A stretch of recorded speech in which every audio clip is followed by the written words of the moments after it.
सततच्या नापिकीमुळे मराठवाड्यातील शेतकरी हवालदिल झालाय। येणाऱ्या खरीप हंगामात शेतकऱ्यांचं नुकसान होऊ नये यासाठी परभणी इथल्या वसंतराव नाईक मराठवाडा कृषी विद्यापीठातील शास्त्रज्ञांनी मार्गदर्शन केलं। रिलायन्स फाउंडेशनच्या वतीनं आयोजित केलेल्या या कार्यक्रमात शास्त्रज्ञांनी व्हिडिओ कॉन्फरन्सचा वापर करून थेट शेतकऱ्यांशी संवाद साधलाय। हिंगोली जिल्ह्यातील बेलवाडी इथं 100% शेती कोरडवाहू आहे। त्यामुळे खरीप हंगाम या गावातील शेतकऱ्यांसाठी महत्त्वाचा आहे।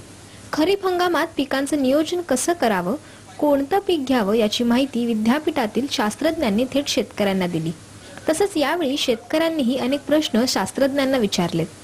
मराठवाडा कृषी विद्यापीठाशी आमचा जो संवाद आमच्या महिला मंडळीचा, आमच्या गावातल्या तरुण मंडळीचा जो साधला गेला, हा खरोखरच शेतकऱ्याच्या पुढच्या काळासाठी वाखाणण्यासारखा आहे। आणि रिलायन्स कंपनी आणि साम टीव्हीच्या माध्यमातून जे आमच्या गावचं भवितव्य, आमचे तरुण मंडळी आणि इथून पुढच्या काळात सुद्धा आम्हाला जे काही प्रश्न असतील शेतीविषयक, पशुविषयक आणि कुठल्याही शेतीविषयक प्रश्नाचे, तरी हे असेच आम्हाला सहकार्य मिळत राहो। शेतकऱ्यांनी जे प्रश्न इथून विचारले, थेट कृषी विद्यापीठातून ते गावात असे शेतकऱ्यांचे प्रश्न त्यांनी सोडवले आणि त्यांची माहिती शेतकऱ्यांपर्यंत पोहोचवली। 2 वर्षापासून पाण्याचा जरा दुष्काळ होत आले,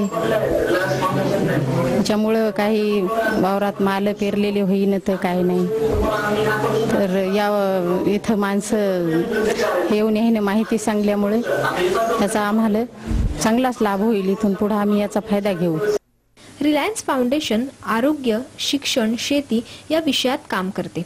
शेतकऱ्यांचं येत्या खरीप हंगामात नुकसान होऊ नये यासाठी या कार्यक्रमांचं आयोजन करण्यात आल्याची माहिती आयोजकांनी दिली। तंत्रज्ञानाचा फायदा घेऊन या हिंगोली जिल्ह्यातल्या एका अशा गावामध्ये आम्ही पोहोचलो की ज्या गावामध्ये 100% शेतकरी हे कोरडवाहू शेती करतात।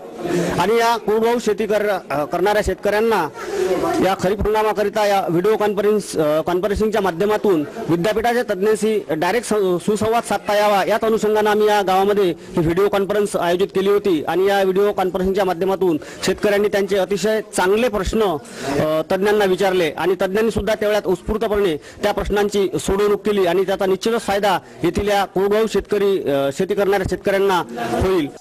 निसर्गाच्या लहरीपणामुळे शेतकरी संकटात आलाय।